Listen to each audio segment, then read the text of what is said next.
Retour sur le plateau de World Actu, 1h52 d'actualité internationale, c'est exclusivement sur Info TV et chez chaque samedi je dis, lorsqu'il est 18h à Yaoundé au Cameroun. Et ce soir, pour justement accompagner l'analyse, la réflexion sur ces différentes thématiques, nous avons convié sur ce plateau une belle brochette d'analystes justement. Et le tout premier que je m'en vais vous présenter se situe vers ma droite, est installé vers ma droite. Thomas Noir, vous êtes juriste, vous êtes analyste, vous avez plusieurs autres casquettes, mais surtout, bonsoir et bienvenue.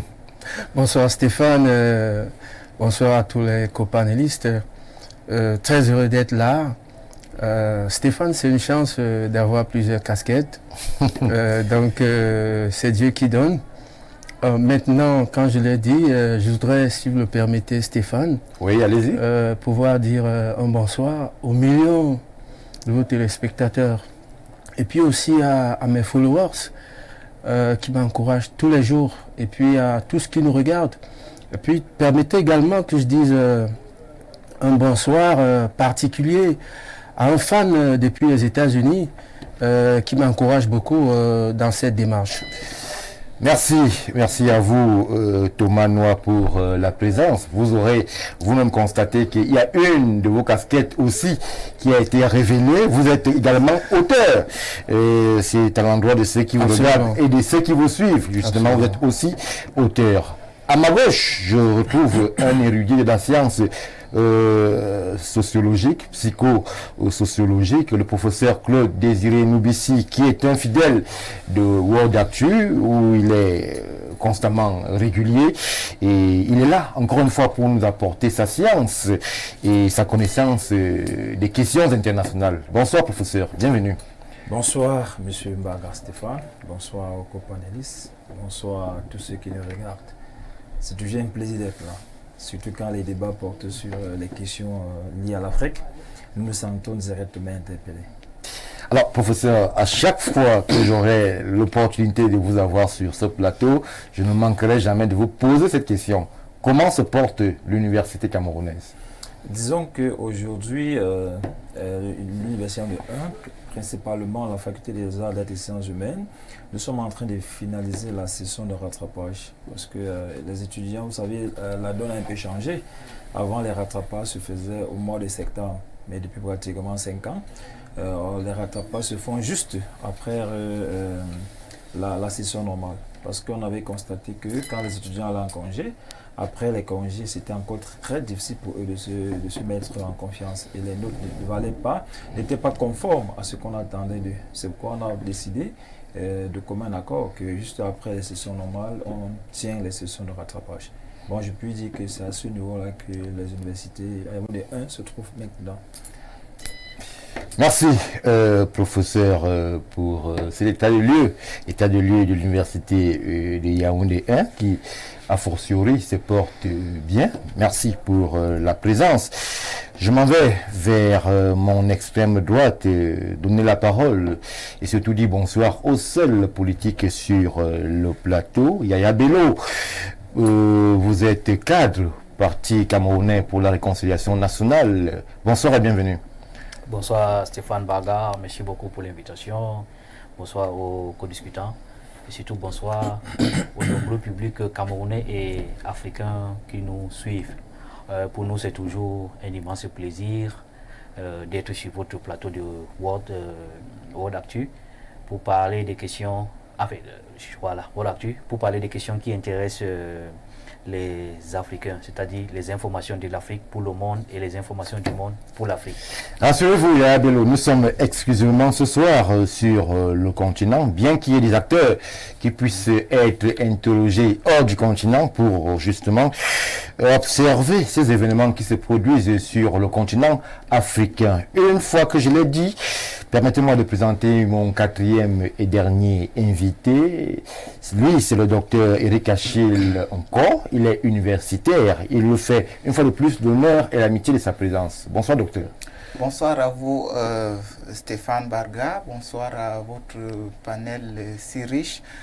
Surtout bonsoir à l'ensemble de nos téléspectateurs. Je voudrais particulièrement saluer l'ensemble des Ivoiriens qui nous regardent et je vais faire une adresse particulière à l'imam Koulibaly de la grande mosquée à Nour de Agnamas et à Abidjan. Je les salue, ils nous regardent, je n'oublie pas son épouse.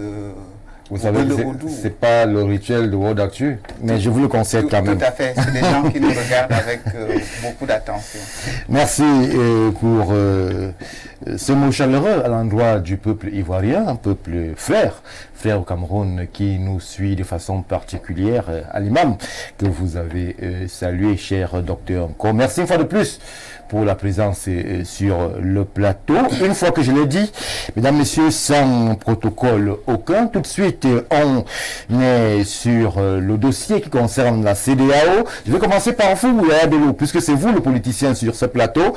Alors, la CEDEAO, au sortir de cette rencontre extraordinaire des chefs d'État d'Abuja, justement, lève des sanctions contre certains pays, le Niger en principal, et même le Mali. Ces sanctions terrestres, ces embargos aériens, ces sanctions financières désormais sont levées. Est-ce qu'on peut parler à ce sujet d'une victoire des putschistes sur l'organisation sous-régionale?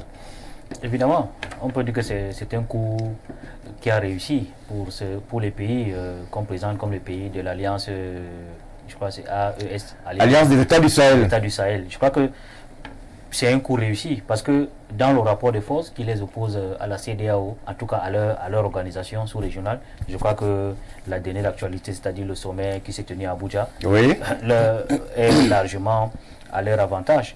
Parce que je crois que la communauté, la CEDEAO, a puisé les pour et les contre d'un probable départ de ces pays de la CEDEAO. Parce qu'il faut dire les trois pays là, le Mali, le Burkina, le Niger, c'est la CEDEAO en elle-même, c'est 6 millions de superficie. Donc oui, les trois pays à eux trois seulement, font déjà près de 3 millions. La CEDEAO, c'est 399 millions d'habitants. En disant que le Nigeria à lui seul a plus de 210 000 millions d'habitants. Donc, vous voyez que ces trois pays pèsent sur la CEDEAO, en tout cas dans les rapports d'échange économique et même monétaire. Donc, un coup de bluff, entre guillemets, qui a réussi, parce que jusqu'à leur départ effectif, oui, on pouvait considérer ça comme une sorte de chantage ou de coup de bluff, et je crois que ça a réussi. Donc, la CEDEAO, ayant évalué la situation, a lâché du lest, parce que ces trois pays, il faut le dire, avaient regretté le fait que la CEDEAO ne soit pas une communauté à la défense des peuples, une communauté à la défense des intérêts collectifs et même des intérêts particuliers. Parce que ces trois pays ont posé, entre autres, des préoccupations sécuritaires. oui. À aucun moment, la CEDEAO ne les a assistés. Le Mali, on se souvient, depuis 2011-2012, est attaqué par des ordres djihadistes. Il a fallu même une intervention étrangère de la France et autres pour sauver le Mali. La CEDEAO était passée où? La CEDEAO était où? On ne l'a pas vu. Le Niger, c'est la même chose. Le Burkina Faso, attaqué par des terroristes, la CEDEAO n'est jamais venue. Mais lorsqu'il y a des crises politiques internes, la CEDEAO, considérant le sujet du Mali, était prompte, enfin pas du Mali, du Niger, Oui. était prompte à intervenir militairement pour, disent-ils, remettre en selle un président qui a été déchu. Je crois que c'était une crise interne. La CEDEAO avait fait du 2 poids, 2 mesures, parce que pendant ce temps, il y avait eu d'autres crises politiques de la même sorte. La CEDEAO n'avait pas intervenu. Donc ces pays ont estimé que, sur le plan sécuritaire, ils étaient lésés par rapport à la communauté. Donc moi je crois que, pour le moment, le rapport de force est en faveur de ces trois pays. On va donc voir la suite, puisque les mesures, les sanctions sont essentiellement levées, même s'il reste quelques-unes. Oui. La plupart de ces sanctions ont été levées. Est-ce que maintenant, l'AES, c'est-à-dire l'Alliance des pays du Sahel, qui a déjà un avantage comme ça, va aussi un peu lâcher du lest parce que ces pays sont clairs, ils vont partir de la CEDEAO, ils vont créer leur propre espace communautaire, économique et monétaire, ils vont créer entre eux une assistance mutuelle de défense. Est-ce qu'ils vont donc lâcher du lest? Ça, c'est les jours à venir qui vont nous dire ce qui en sera exactement. Mais pour le moment, je crois que le rapport de force est en faveur de ces 3 pays. On va donc voir si la CEDEAO va suivre la cadence ou alors il y aura un point de rupture à un moment ou à un autre. Merci Yaya Bello. Professeur, justement, la CEDEAO est quelque peu en ballottage défavorable quant à ces principes qui voudraient qu'on ne puisse accéder au pouvoir dans un de ces pays que par la voie des urnes. On voit donc ces coups d'État à répétition, mais on voit aussi les limites de la CEDEAO qui ne pouvait faire autre chose que de lever les sanctions. Oui, moi je pense que c'est une honte pour la CEDEAO. Parce que, souvenez-vous, l'histoire nous rattrape parfois. Oui. La CEDEAO, quand elle sent que ses intérêts sont menacés, elle se donne le droit de lever des sanctions. Parce qu'il faut le dire. Il y avait des intérêts de la CEDEAO menacés, pour le cas échéant. Sur le plan économique, le prédécesseur, M. Abelou, a bien situé le débat. Ces 3 pays, le Mali, le Burkina Faso et le Niger, sont des pays qui ont, sur le plan économique, qui essayent d'alimenter, en fait, qui tiennent le flambeau sur le plan économique, que ce soit sur le plan de l'élevage, l'agriculture, le commerce. Ce sont ces 3 pays-là qui essayent de relever la zone d'une manière ou d'une autre, parce que c'est également pratiquement 12% du PIB de la sous-région. Oui. Et vous savez tous que actuellement, elle se sent coincée. Pourquoi est-ce qu'elle se sent coincée? Vous savez tous qu'il y a eu un problème de non-assistance à ces pays-là en temps opportun. La CEDEAO a même voulu faire une guerre contre ces pays, disant que c'était des poutistes, disant que c'était une prise illégale du pouvoir.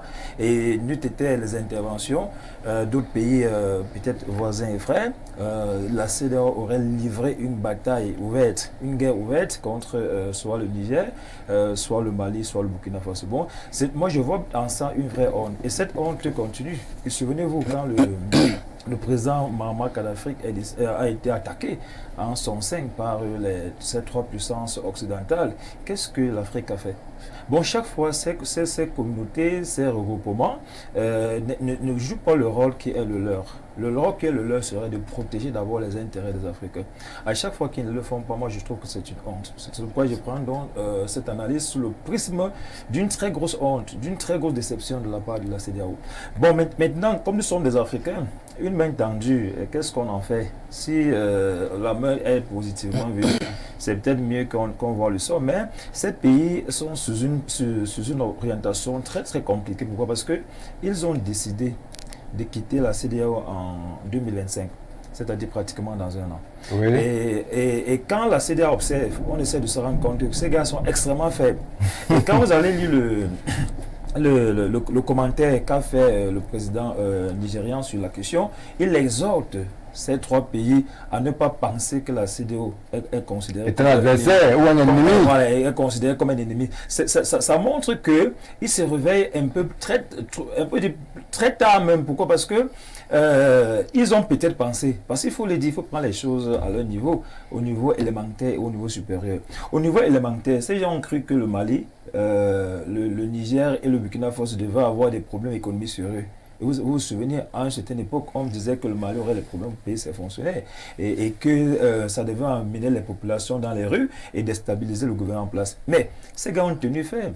Ces gars sont tenaces. Et c'est cette ténacité donc, qui les amène aujourd'hui à être autonomes. Et c'est donc pourquoi la CEDEAO se dit non, il ne faut pas qu'on les laisse partir. Il faut qu'on le rappelle. Bon, c'est un rappel qui vient et trop en retard même. C'est un rappel qui vient trop en retard parce que je me dis toujours, nous les Africains, n'attendons pas toujours, parce que c'est un peu le fonctionnement de l'Afrique. Quand tu es en train de batailler, personne ne t'aide à batailler, mais quand tu sors vainqueur, tout le monde t'applaudit. Et tout le monde vient pour être ton ami. C'est un peu cette analyse que je peux faire en première analyse pour dire que si j'ai un conseil à leur donner, c'est leur demander d'être ferme et de garder la tête haute et d'aller jusqu'au bout de leurs intentions parce qu'ils ont de très très bonnes intentions. Merci, professeur. Alors, Thomas Noir, Oui. beaucoup s'inquiétaient quand on sort de ces pays il y a quelques mois. On épiloguait sur le fait qu'ils puissent se tenir. Aujourd'hui, ils tiennent, ils sont fermes, ils sont résolus. Le capitaine Traoré du Burkina Faso parle d'un processus irréversible. Oui. L'Alliance des États du Sahel est criée. La monnaie même est en gestation, qu'on a baptisé justement le Sahel. Oui. Alors, jusqu'où iront les putschistes? Ils ont fait plier la CEDEAO, parviendront-ils à faire plier même la communauté internationale qui, elle, reste attentive à ce qui se passe de ce côté? Non, pour moi, je pense que pour mieux comprendre ce dossier au niveau de la sous-région en Afrique de l'Ouest, il faut remonter la prise de pouvoir des putschistes, notamment Assimi Goïta en 2020, Mamadou Doumbia Traoré et récemment le Niger, avec Abdourahmane, avec le général Abdourahmane, Tchani. qui ont pris le pouvoir. Et à partir de cette période-là, ils ont décidé d'installer, n'est-ce pas, le régime militaire et de régner. Et puis, ils n'ont fait aucune concession par rapport à ce que la CEDEAO demandait. La CEDEAO entendait, Communauté économique des États de l'Afrique de l'Ouest. Ils n'ont fait aucune concession. Et en plus même, ils ont formé des gouvernements. Ils ont posé des actes forts, que ce soit le Burkina, la Guinée ou le Mali, ou encore récemment le Niger. Je pense que ce sont des actes que les hommes forts du moment ont posés. Et donc, la CEDEAO n'a pu rien faire. Maintenant, il faut également s'interroger sur l'ultimatum, parce que ne l'oublions pas, il y a l'ultimatum qui a expiré, le 30 juillet. Le 30 juillet, cet ultimatum disait que la CEDEAO, la Communauté économique des États de l'Afrique de l'Ouest, devrait intervenir militairement pour débarquer les putschistes au pouvoir. Ce qui n'a pas été le cas, c'est à célébrer. Oui. C'est pour ça que j'adore votre titre, Victoire des putschistes, oui, parce que la CEDEAO n'a pas pu intervenir avec des armes. Et en plus même, maintenant la CEDEAO, après la réunion du Nigeria, parle beaucoup plus de dialogue. Oui. Ouais, ils sont partis dans leur position a évolué. L'esprit a changé, leur position a évolué. Ils sont partis de l'intervention militaire. Maintenant, on parle beaucoup plus de dialogue, on parle de négociations. Mais cela nous prouve également qu'il y a là des enjeux géopolitiques, c'est-à-dire un certain nombre d'avantages, des enjeux sécuritaires, des enjeux politiques, économiques. C'est pour ça que, pour moi, la CEDEAO a plié et les putschistes n'ont pas lâché du lest. Pour finir, dans ce jet, je pense que c'est la victoire méritée des putschistes qui ont compris qu'il va falloir préserver l'intérêt de leur peuple et comme le disait encore Georges Bourdieu, le pouvoir politique, c'est d'abord la volonté générale, la volonté du peuple. Merci Thomas Noir. Erika Chilko, la CEDEAO aujourd'hui semble battre de l'aile sur le dossier de l'Alliance des États du Sahel. Peut-on craindre qu'à terme, il y ait d'autres départs de l'organisation ouest-africaine? On sait que le Bénin lorgne aussi de ce côté, du côté de l'Alliance des États du Sahel. On sait que le président togolais Faure Gnassingbé avait même proposé une médiation. Est-ce qu'il peut y avoir d'autres départs provoqués par cette nouvelle posture de la CEDEAO qui a préféré ménager les trois pays? Alors là, c'est une problématique qui est importante et intéressante au même moment. Parce que la plupart des États de la sous-région aspirent à plus d'indépendance. Les États...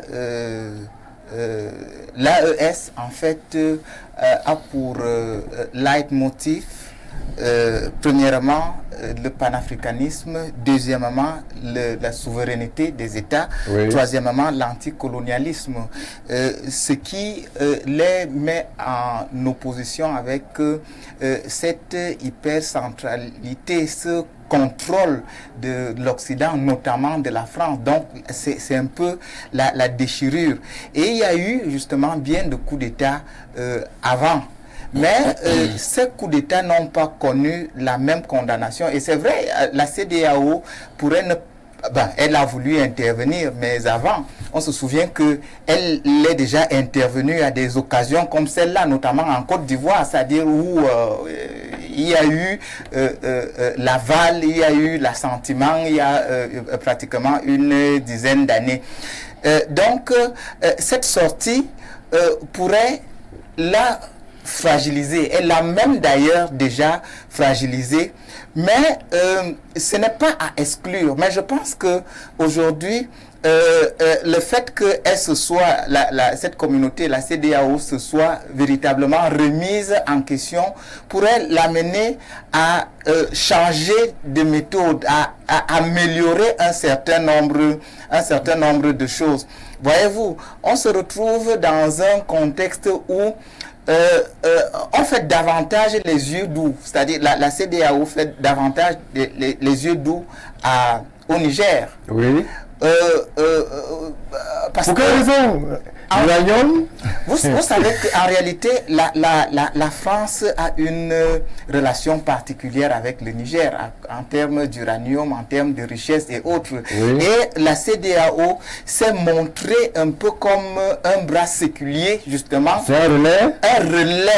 Un relais de la France-Afrique dans cette région. Ce qui est fondamentalement rejeté par l'ensemble des populations qui voudraient plus de souveraineté. Quand on parle de souveraineté, c'est sur le plan militaire, c'est sur le plan monétaire aussi. Vous avez parlé tout à l'heure de la monnaie, le Sahel. Donc, c'est des éléments qui sont importants. Et donc, avec le Niger, l'appel serait davantage aussi de fragiliser même cette union du Sahel parce que oui. Si elle demeure une union forte, il est évident qu'elle va davantage la CEDEAO va davantage être fragmentée. De toutes les manières, la CEDEAO traverse un moment assez difficile. Oui. Et c'est l'occasion peut-être de refaire les yeux doux, comme je l'ai précédemment dit. C'est certainement l'occasion de se remettre en question et permettre à cette instance de ne pas mourir, mais d'être reformée dans la perspective de rentrer dans sa vision originelle qui est ou qui était, n'est-ce pas, de construire et de favoriser le développement des États tout en catalysant justement l'intégration sous-régionale.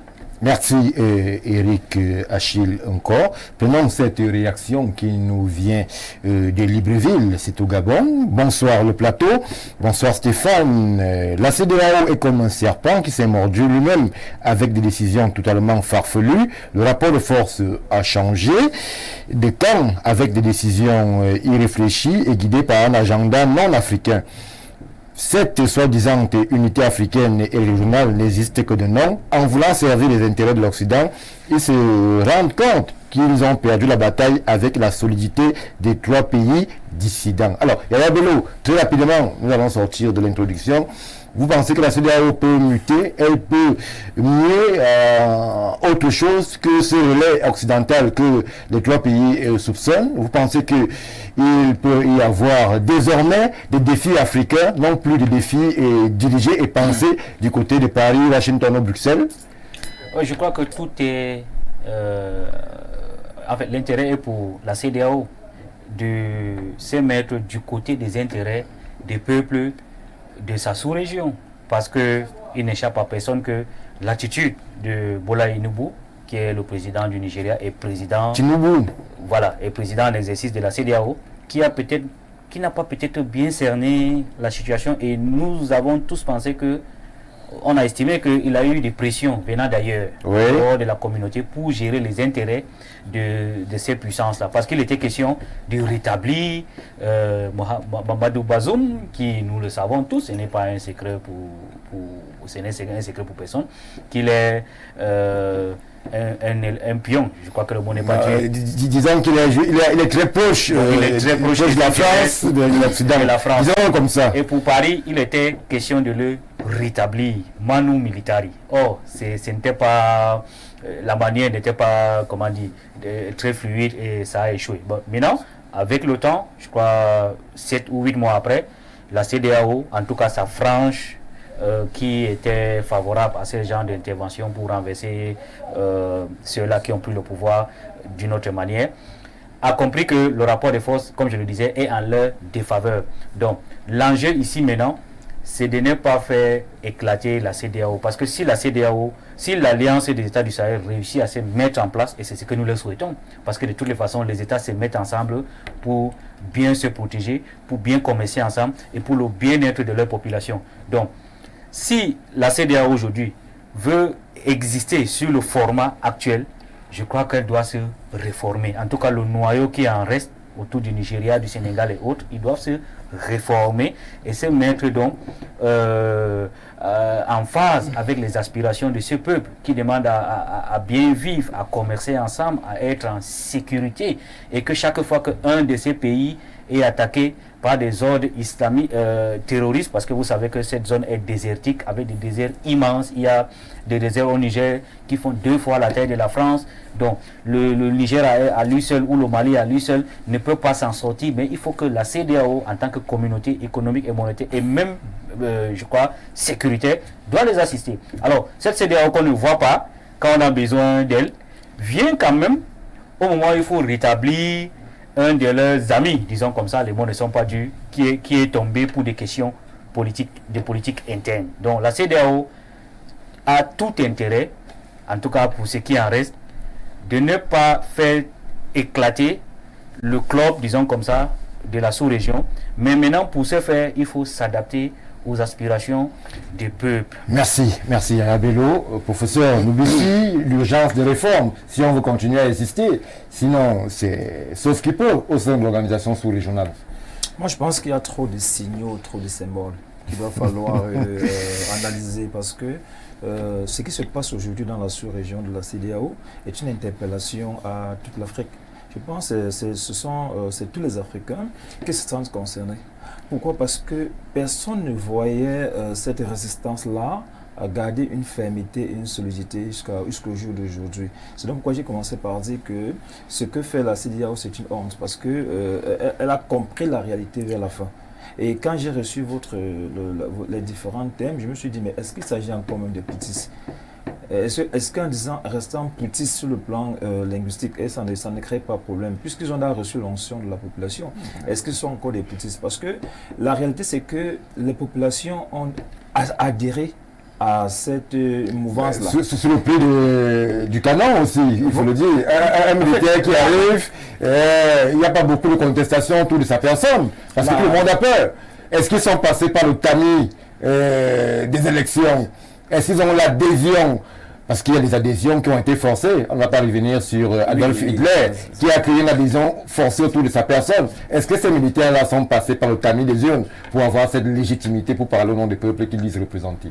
Très bien, une très belle question, et votre analyse déjà accompagne votre question. Mais je vais juste simplement dire que, au vu de ce qui se passe là aujourd'hui, je pense qu'ils ont dépassé le cadre des petits. Ce sont peut-être des nationalistes, des républicains, des gens qui mouillent le maillot pour sortir leur pays, parce qu'il y a des questions fondamentales, on en a débattu plusieurs fois. Oui. Vous savez qu'il y a un très grand vent de terrorisme dans cette région, et les idées et les informations que nous recevons disent que ce sont des terroristes qui sont soutenus et ont des actions bien précises dans la destruction, dans l'exploitation du sous-sol qui est suffisamment riche à ce niveau. Bon, pour faire savoir que quand vous écoutez le président Traoré du Burkina Faso, quand il parle chaque fois, il vous dit la vérité.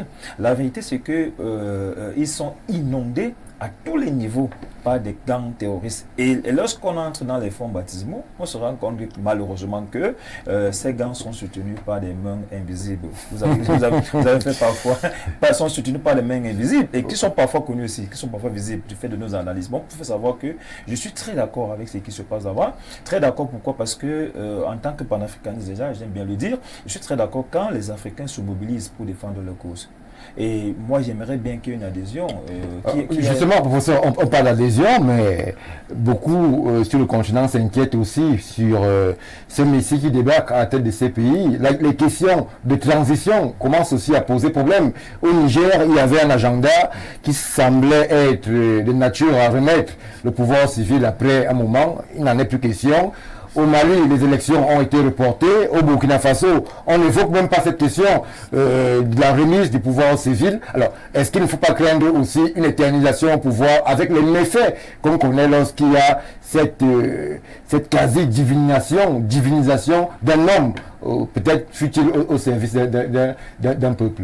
C'est vrai qu'on attend de ces trois leaders boutisme, à votre concept, on attend des actes forts. Et l'un des actes forts est celui de préparer une très bonne transition, c'est-à-dire remettre le pouvoir civil. Mais je pense que s'ils sont encore, c'est parce qu'ils n'ont pas encore trouvé les moyens, les stratégies. Vous savez que dans la précipitation, on peut tout dire. Dans la précipitation, le temps n'est pas pris en considération. Oui. Dans la réalité, le temps commence à s'imposer à vous. Moi, je pense que les actions de ces trois leaders militaires, entre guillemets, dans cette sous-région, ils n'ont pas encore achevé les objectifs qui sont les leurs. Et je pense que lorsqu'ils les auront fait, je suis de bonne foi avec eux. Ils vont remettre le pouvoir aux civils. Mais l'urgence n'est pas à remettre le pouvoir aux civils. L'urgence est à améliorer les conditions de vie des populations. Merci, professeur.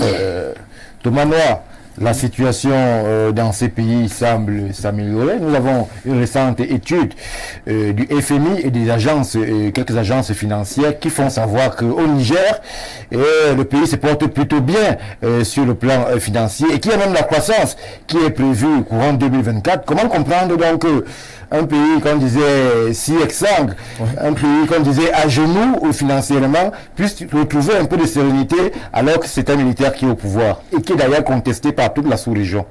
Oui, absolument, c'est de la poudre aux yeux. Vous savez que la situation géopolitique a énormément changé en Afrique. Le Traoré, Doumbéa ou Abdourahmane, je veux dire le Niger ou alors le Burkina ou le Mali ont tendance à s'allier au bloc de l'Est. Oui. C'est-à-dire qu'ils sont proches de Moscou.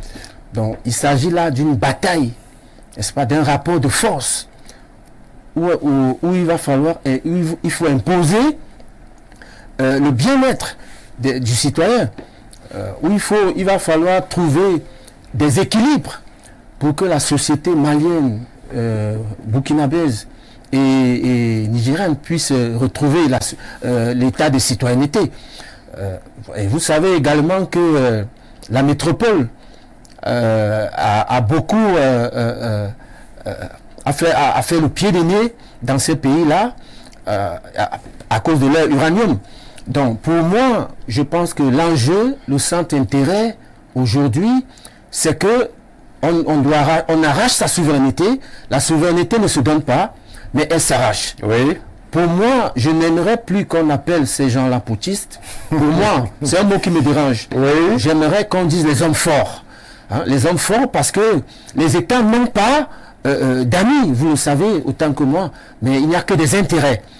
Donc, ils sont adoubés parce qu'ils ont changé le quotidien des citoyens. Ils ont changé l'économie. Ils ont changé la manière de penser des pays de cette zone. Donc si Goïta se maintient, Traoré se maintient, Doumbéa se maintiennent, ce n'est pas par hasard, ce n'est pas un fait du hasard. Oui. C'est parce qu'ils tiennent à arracher leur souveraineté par rapport à l'extérieur. Vous l'avez dit, le docteur l'a relevé. Donc si la vie s'améliore et qu'il y a un semblant de changement, ce n'est pas un fait du hasard pour moi. Merci Thomas Noah. Prenons une ou deux contributions qui nous parviennent. Bonsoir le plateau et particulièrement à mon très cher ami le docteur Achille. La CEDEAO a vite compris que même ses parrains sont plus sereins, eux aussi acculés sur le plan international. La mort de cette organisation vient et viendra de sa volonté d'unir par la division et le paternalisme colonial. C'est idiot car la jeunesse africaine actuelle sur laquelle les États tirent leur légitimité est une jeunesse qui est au fait des contingences sociopolitiques et les enjeux qui s'imposent au monde multipolaire actuel. Vive l'AES, vive l'Afrique s'assume. Bonne émission à tous. Docteur Ghislain depuis Fumban au Cameroun. Alors, Eric Achille, encore, voilà, quelqu'un, un Africain qui assume une affection vis-à-vis de l'AES. Mais est-ce que l'AES ne plonge pas l'Afrique dans beaucoup plus d'incertitudes encore? Parce qu'au-delà du fait qu'on soit essentiellement anti-occidental, quelles sont les propositions qu'on fait? Quel est le vernis idéologique qu'on met lorsqu'on veut embarquer les peuples africains vers une aventure aussi ambiguë que celle-là de quitter cette métropole avec toute sa stabilité, de quitter justement ces organisations presque centenaires qui sont là, qui ont vécu, vers où est-ce qu'on s'engage dans ces 3 pays, Niger, Mali, Burkina Faso? Le saut n'est-il pas assez périlleux et le défi n'est-il pas assez haut pour ces pays-là? Alors je vous poserai tout simplement la question de savoir, comme quelqu'un disait, est-ce que l'Afrique est mal partie? Pourquoi? Parce que on s'engage vers cet esprit nationaliste qui résulte quand même aussi de la volonté de l'Occident de maintenir un monde unipolaire, c'est-à-dire où les valeurs sont des valeurs européennes, occidentale, et quiconque vient avec d'autres valeurs semble ne pas être la bienvenue. Et d'ailleurs, cette série de coups d'État que nous connaissons en Afrique de manière générale et de manière spécifique dans cette sous-région, je l'ai dit précédemment, résulte justement du positionnement de la Russie, parce que les nationalistes voient le salut la Russie, et les autres, l'Occident en fait, notamment la France, voudrait maintenir, n'est-ce pas, ses intérêts. Alors, il y a une lecture. La première lecture est laquelle? Si les Africains restent avec l'Occident de manière radicale, sans s'ouvrir au monde, elle va rester dans le sous-développement, parce que ce qui est certain, c'est que avec les interventions militaires françaises occidentales en Afrique, le terrorisme s'est retrouvé alimenté par le même protecteur, celui qui vous dit qu'il est là pour vous protéger, est en réalité celui-là qui finance les terroristes pour vous tenir. Et ça, peut-être on va revenir dessus avec le cas du Tchad. Vous savez qu'à un moment donné, c'est une certaine puissance tenait l'ancien président Idriss Déby. À chaque fois qu'il voulait parler du Tchad en tant que nationaliste, du panafricanisme, on allumait une petite mèche qui... et c'est là où on le présentait les rebelles qui débarquaient là. Donc, il y a cet aspect. Maintenant, si on rentre dans un nationalisme populaire, le problème pourrait demeurer. Ce qu'il y a lieu de faire, c'est de trouver l'équilibre, puisque nous voulons une Afrique qui a des institutions démocratiques. Il faut, dans un premier temps, construire ces institutions, et dans des États modernes, l'armée, ça il faut le dire, l'armée dans un État moderne n'a pas vocation de prendre le pouvoir comme cela s'est fait. Bon, à travers des coups d'État.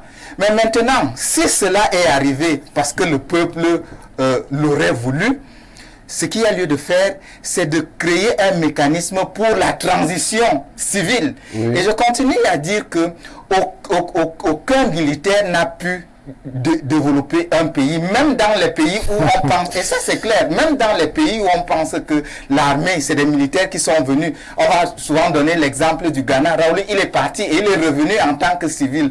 Au Nigeria, également, ça a été pareil. Il faut construire une société civile forte, construire des institutions avec une démocratie qui va justement permettre qu'il y ait une traçabilité en termes de parcours politique, qu'on sache que voilà tel, il peut devenir président demain.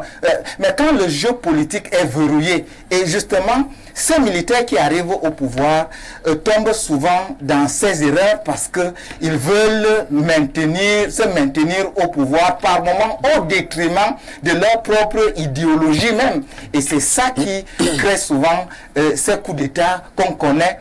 On va de coup d'État en coup d'État, et l'Afrique... Comme le cas au Niger. Comme le cas au Niger et au Mali et dans d'autres pays.